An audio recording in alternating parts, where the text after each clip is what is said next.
Here we go. Trigger warning, spoiler alert, does this show smell evergreen?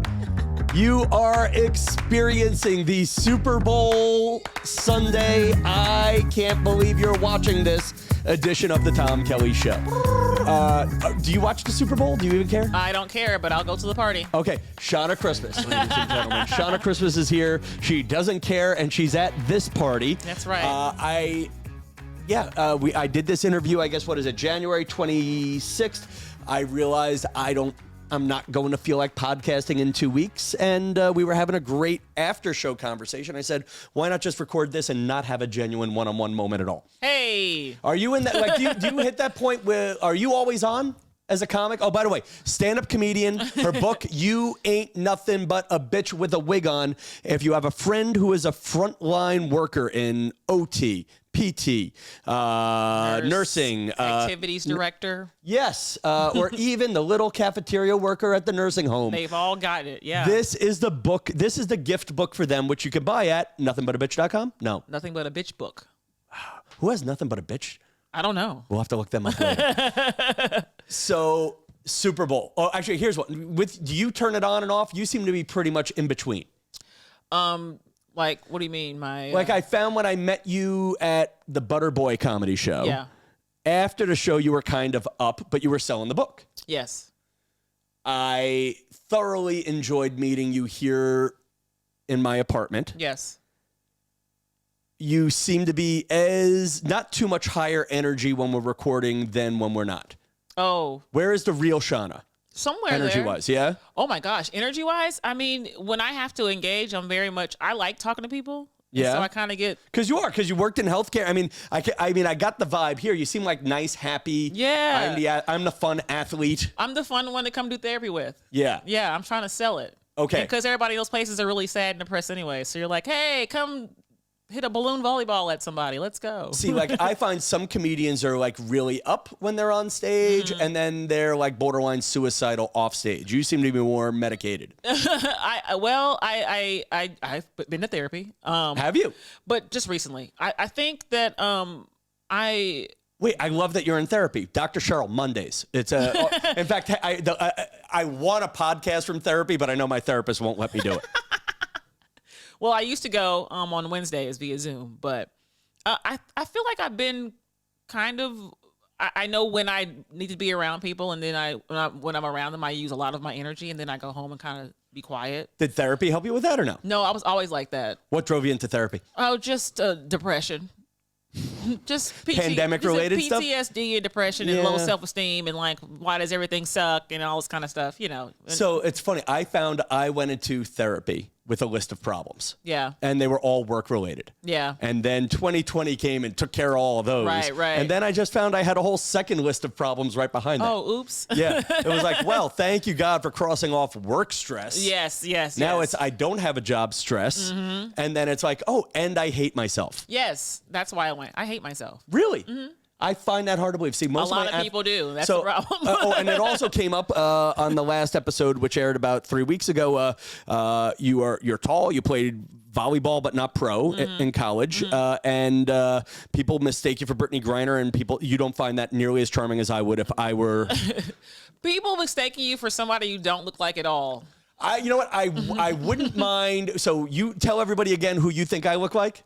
Michael Cohen, Donald Trump's former attorney. Now, if you said, oh, my God, it's Brad Pitt, dreamy actor, I wouldn't be offended. Or pick an athlete. Pick a good-looking athlete. I don't know. But that's what I'm saying. You look like Michael Cohen. Yeah, so I can't. But I don't want to. But that's the thing is, I wouldn't mind looking like Britney Griner. I do mind looking like Michael Cohen. Why?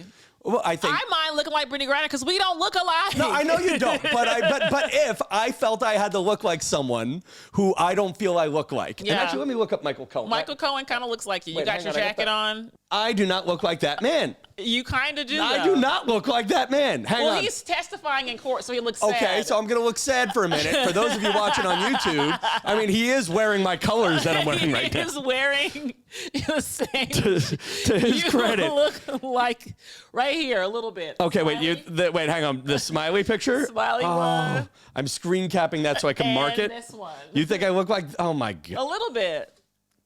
He spent a year in prison for Donald Trump for paying off Stormy Daniels. He's stressed out. Oh my God. He's the stressed out man. So I did a View episode with Stormy Daniels in the room, and I don't think it was him. It was Avenatti was the other one. Oh, yeah. He went to prison too just recently. Yeah, Avenatti, though, everybody liked because he was... bombastic. Because he was on our side. Yes. That's the right way to say it. Yeah. Yeah, that's the right way to say it. If he was going after the people... yeah, I could even add me to that. He was on our side. I didn't love Trump that year, and I don't love him now. Yeah. So it was. There were a lot of people like rooting for him. Like we're putting the hope of this country in the hands of a stripper who wants to give back the money and write the book. Yeah. And yeah. Anyway, and he had a big thing was he set up an email address for her to catch whoever was harassing her, and the email address was catchthethug@gmail.com. And then you talk about just taking a comedic risk at the commercial. I said, how awkward is this? My email is catchthethug2@gmail.com. And there's just this pause where some people laughed and other people just stared. Oh. Yeah. And there you go. Catch the thug. Well, now. But I don't look like that guy. Now he's in prison. He's got better hair, this Michael Cohen. If you took your hair and like spiked it up a little bit in the front. Okay. I can't even deal with you. You don't look like Brad Pitt. I know that, but I wouldn't be offended. But Brad Pitt's hot. But Brad Pitt is... Britney Griner, I'm sorry, she's not hot to me. Oh, I find Britney Griner very attractive. You do. Okay, I and do there not. are other people too. She's successful. She's married. She's got great. money. Now, it's great. Now, I'll be honest with you. I love Britney Griner out of prison. With a short haircut? No, just that she's out of prison. Oh, you like that she's free? Okay. Yeah, I just like that she's free, and I'm hoping that there has to be I hope there's some sort of happy ending for her. I don't know. Me I'm too. wishing happy. I hope she doesn't start comedy, which is what I said on stage the other night. I was like, shit. Well, but being comedic for a second, pre-prison Britney Griner, yeah, I found her. Yeah, she was hot. But actually, if you go back to 2015, she's had like some rough spurts. So sure. Yeah, she had an ex that she got into fights with, where they called the cops on each other. That's not. I'd rather look like Britney Griner than this guy. I'm going to call you Britney Griner for the rest of the night. You know what? I'll take it, my friend. I will take it. I will take it. So it might just be your eyes. It's like here, you might have the same nose too. Maybe just from right here. Now I can't unsee this man. Now you're right here, you look like him. So I'm getting my hair cut tomorrow. Look at those eyebrows. Those eyebrows are your eyebrows. He quaffs his eyebrows. They're thick and bushy and great. Okay. I love and hate my eyebrows. Well, he probably does too. Okay, I have They're great. So true sad story. Okay. And you're just instilling me with an insecurity that's going to screw up my life down the road. No, you're empowered. This is an empowered hour. So pause, steer the ship for me if after I say this. So I've had people make remarks on the eyebrows before, whatever, bushy, whatever. And I'm going to do a Zoom meeting interview right here at this very table. Yeah. And it was for a corporate job that paid a lot of money on Zoom. Mm-hmm. And I'm like, the eyebrows are too thick. I'm going to go trim them. And I have 2 trimmers. Oh, boy. And I went to that Zoom interview with 1 friggin' eyebrow. I set it for 4 or 5, but 4 or 5 on the new trimmer. Oh, no. And I went to my hair guy, Greg Gianillo. I had to do the interview with 1 eyebrow. They laughed. They did hire me. You didn't try to pencil it in or something with like that? What? You got a magic marker, a Sharpie, or anything? Oh, my gosh. There's a whole Seinfeld episode about that. Oh, great. Yeah, and then 2, I didn't want to look like I was trying to do drag and do it badly. And then, yeah. Why didn't you shave off the other one then? Just have no eyebrows. That was a thought in my head. You still got the job. Wow. That's a testimony to my upwards. Talent. My talent and goodness. Well, I find that's my gift on stage is owning my awkwardness. Yeah. Yeah. Now, are you awkward? Oh God, yeah. What are you awkward about? What do you joke about? I don't know. And also in your, not just to mention your book, but you also have a great YouTube channel. Thank you. And your TikTok, you don't seem to put too much work into. I don't. I hate it. Okay, and then I actually uninstalled it on my phone, so whatever's there is whatever I've posted, but I don't. Okay, you're done with it. Okay. No, and that's how I feel about China's following me, this, that. Not even that. It's just like one more thing I have to post my stuff to, and I get tired of having to repeat post things. It's like I just do the YouTube thing, and I might post like an Instagram thing every once in a while, but I don't want to. I've had such inconsistent success on all of these things that I am just letting it go. Like if you find one thing that you like doing, just do that one thing. I have found if I crap on my hometown, I go viral. And I don't know if I want to be known for that because my parents still live there. Sure. Yeah. I don't want anybody throwing, eggs at the house. Right. Yeah. For that. Now, you were talking about this one, and you're going to tell me how far I can push or not push on this. We were talking about unfollowing. Yes. Do you put thought into who you follow or unfollow on social media? Well, my only thought is that if there's somebody that shows up on my feed that I haven't seen in a long time, and I'll just check to see if they're following me because they used to. Yeah. And now they're not, then I just unfollow them. But it's very rare. So I went through this whole big thing of like, I'll follow like this. I find with the social media algorithms, they know who I really am. I think I'm a comedian who looks at jokes all day. I'm not. I go onto social media. It shows me one pretty girl that I go to two, or it'll go to Star Trek. Actually, I'm big on Star Trek TikTok. Okay. I am big on Seinfeld and Curb Your Enthusiasm TikTok. All right. West Wing TikTok. College athlete TikTok pops up. And then what's the other one that'll pop up? Let's make it those for a minute. And then, at one point, the Dallas Cowboy cheerleaders were all over my feeds. Okay. I found myself on, especially Instagram, I have a conspiracy. I'm shadow banned right now. And because I'm just posting things on TikTok that just are doing well. Yeah. And then I had one clip pooping on my old hometown of Massapequa, Long Island, and somebody took my clip and shared it, and they got 60,000 views. I got 50. Oh, wow. Something's up. I'm just not this bad. I'm just not. Yeah. So one of the theories out there is if you clean out who you're following, it will make you not look like a spam bot. So I went through this big thing. And if there's anybody who listens to this podcast who feels they were unfairly affected by this, write me a note and I'll follow you back.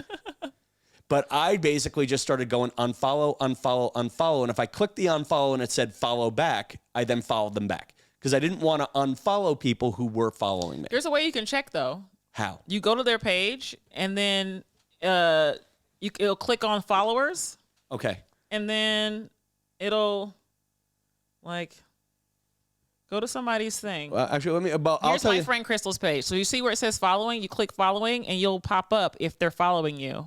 If I get a signal, see, she's following me. Okay, a lot of clicks. So you don't have to do that. So this is what I'm doing. So like if I hit, I should be screen recording this. I go to the top of my follow. So I go to my page. There we go. Top you go of my to your page. So I go to my page, and now I am following 2,343 people. Sure. I don't know that many. I just can't. Right. There you go. My cousin Jennifer, my nephew Christian, my cousin Kelly, the LOL Comedy Club, Sheba Mason, the PR guy from. I can't unfollow any of these people. These are all people I know. I know Sheba. You know, that's what I'm telling you. I told you her knew before. Sheba. Yeah. Sheba's a great comic. Sheba Mason, Three Monkeys Comedy Bar. So what I do then is I speed down the list. Scroll down to the bottom. So still, I know people. Okay, that's a woman I should probably unfollow. She's the executive producer of a reality show, but I know she just got married, so no chance and no point in vulturing there. So here we go. Oh, here we go. So you can't follow her because she's married now? You want a sweet moment about this person? Okay. I'll sidetrack. No, because like if we were talking about my exes off camera or whatever a minute ago, this person was a pandemic date. Nice person. I met her out on the east end of Long Island in a fancy town. Okay. But it's during the pandemic. There's like 3 tables of people. We're making small talk, and she said she was producing, I'll name the reality show later. And we follow, and then it turns out she knows a friend of mine. And the friend is like, Tom, she's a great person. You should go out with her. Yeah. And so we go out, and it's one of those dates where you ever have that moment where you fall in love and you know they fell out of love 2 minutes earlier? Oh. No, it was just like this nice moment where it turned out I lived on a block in Brooklyn called East 28th Street. Yeah. Between Avenue T and U. She, at the same age-ish, grew up on East 28th Street between, if I grew up between T and U, she was between S and R. Wow. And I'm like, this is destiny. Yeah. She lived in the same place where I lived. And she's like, I hate that. And whatever it was, there was no second date. There was no second date. So anyway, is she good for my career? No. Is it good for me to see who she's engaged? Like, if it's Right. And that's sort of, and these are my standards though. These are my standards. Are they doing something for me? That's fair. So here we go. Tom Kelly's standards for being followed by me on Instagram. It's kind of like the Marie Kondo. Yes. Do you bring me joy? If you bring me joy, I will follow you on social media. Or I'm related to you, or I'm trying to sleep with you, or I'm trying to work with you, which is like even more intense than trying to sleep with you in my mind. That's actually, I'm probably more intense and emotional about that. So like these guys, these are comedians. Let me get to a chunk of people. Mia Mars. Who the hell is Mia Mars? I don't know who the hell Mia Mars is, so I do this. She's following, a couple of TV people, a couple of comics. I hit unfollow. Crap, she's following me. I feel guilty, got to follow her back. Wait, go back to that. Yeah. So what? So why? my method, what you just did, when you went to her page, instead of unfollowing her, you should have just clicked on followers, and your name would have showed up, and you wouldn't have to have unfollowed her and followed back. That's 2 more clicks. That's 1 less click, actually. Okay, well, we're gonna count the clicks. Hang on. Ready? You clicked her profile, then you hit unfollow, then you followed back. That's 3. Oh my gosh. You By click the way, her profile, you hit followers, your face pops up. There's no more clicks. Okay, now to your point, whatever you're saying is very interesting. I'm just imagining someone watching this instead of the Super Bowl right now. Okay, Allie's 413. Click her profile. Click her profile. 1, hit following. 1, 2. She's not following you, so you can unfollow her. Okay. So that's easy. There you go. So now you unfollow. Now your version is 4 clicks. That's clicking. So now I like my way of just doing this. No. Boom. Oh, I have to follow her back. God damn it. Okay. No. I worked with her at Staples in 1993. Oops. Okay. So you're Oop.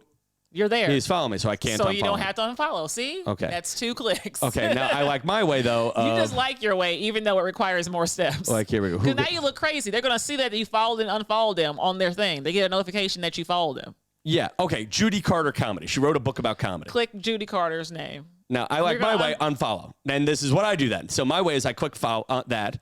Look at Judy Carter following. Oh, boom, not following me. And guess what, Judy Carter? You only have 4,000 followers. Now you have 1 less. That's what you get for not following me.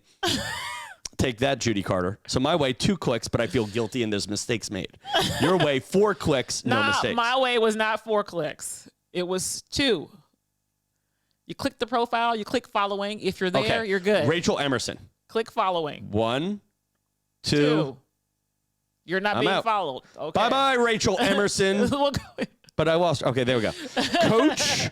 Okay, Coach Sandy. I mean, this is the other way I'm looking at it. Is Coach Sandy Garriata. Sandy, I know someone who has a Scarlata, Sgarlata, a motivational speaker. Now, I'm just going to hit, follow back. See? Yeah. You would have known she was following you if you hit that one first. Oh. That's what I'm saying. Okay. See, and the other thing I was doing yesterday was just blindly unfollowing. Like I got further down the list of people. Let me go further down. So, okay, no. No. Mark Norman, but he's not following. I think he does actually follow me, but doesn't interact. Check and see. Let's do this. Check and see if Mark Norman's following you. Because now, okay, now you're putting pressure on me. And you know what's funny? You said. All right. Is he doing anything for you? Does he bring you joy? Does he bring you joy? See, there we go. So there you go. But this is what Instagram suggests to me. All like former basketball players. Yes. And it should be suggesting me more comics who could further my career. All right. Mark Norman following 370 people. You think you're on there? I hope so. He's only but he's down to 370. Click it. Nope. Bye, Mark Norman. He's not going to notice. He's got 865. He's not going to notice you're not following him. He's not going to notice. Look at you, really sad. I feel sad because I actually like his success. I actually like him as a person. Sure. Do you know him? I've met him before, yeah. Yeah, I like him. Sure. Yeah, sad. And it's just nice. His career is actually going better than mine and maybe yours too. He doesn't have a comic book though. Yeah, I mean, he's been doing it longer and he's, wow. No, he's been doing it less time than me. Well, longer than me, I think. No. Actually, and all bitterness aside or jokingness aside, yeah, well, we'll see where it goes. We'll see where it goes. He's fine, everybody. You know what's funny? Great. I was doing great. Thank God I have a podcast. Folks, tell Mark Norman. Go comment on Mark Norman's page. Tell him to follow at Tom Kelly Show. What's up, Mark Norman? Yeah, what's up, Mark Norman? Wow. Wow. Well, this was this is kind of like the anticlimactic Super Bowl ending. Dun, dun, dun, dun. It's kind of like how my team lost. Who's your team? That was the Giants. The Giants? No. This is not the way I wanted to end the damn show. Gotten your post Super Bowl entertainment. Yay to the winners. All right. Where do we follow you? Where do we find you? Obviously, it's nothing but a bitch book. .com. That's how you get the book. Socials is at Shanna Christmas on everything. Oh, this is the one we didn't talk about. What? Why are you called Shanna Christmas and what's your real name? Well, I can't tell my real name. That's why I have a stage name. Is that to keep your health career going? Well, it's to keep that separate. I don't like people knowing my legal name. Is your first name Shana? Yes.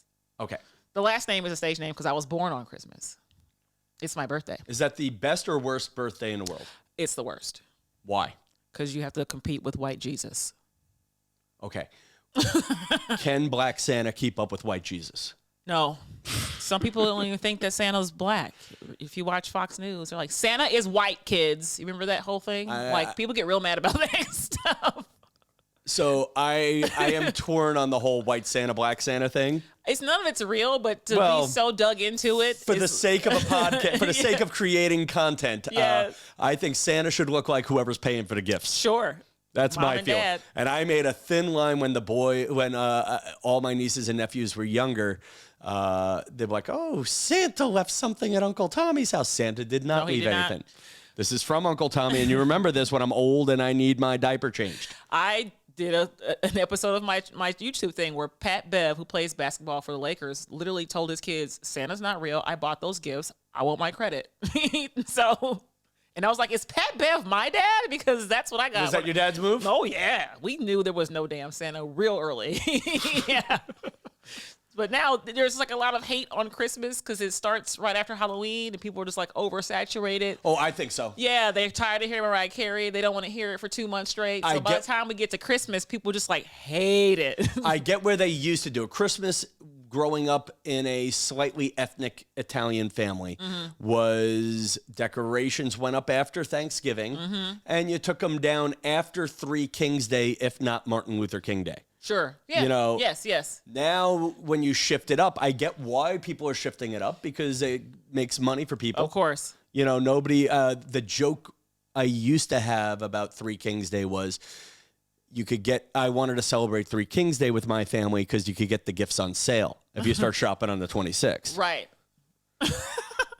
It's like buying Halloween candy the day after Halloween. But I get it. Yeah, I don't. Are you over Christmas? As if we're recording this at the end of January, or do you want a little more Christmas, Shanna Christmas? I just want to have a birthday party, and I'll never be able to have one. Do you celebrate your half birthday? Do you have an alternate? I tried that before, and no magic. It's still hard to do because it's in the summertime and people are on vacations or whatever. Oh my God! Yes, you're now instead of ruining Christmas, you're ruining July 4th parties. Yeah. It's rough. All right, I can't fix your life today. All right, folks, you know where to find her. You know where to find me. New podcasts every Monday and Wednesday. Hit that magic subscribe button and show love where love can be shown. Good night, North Pole.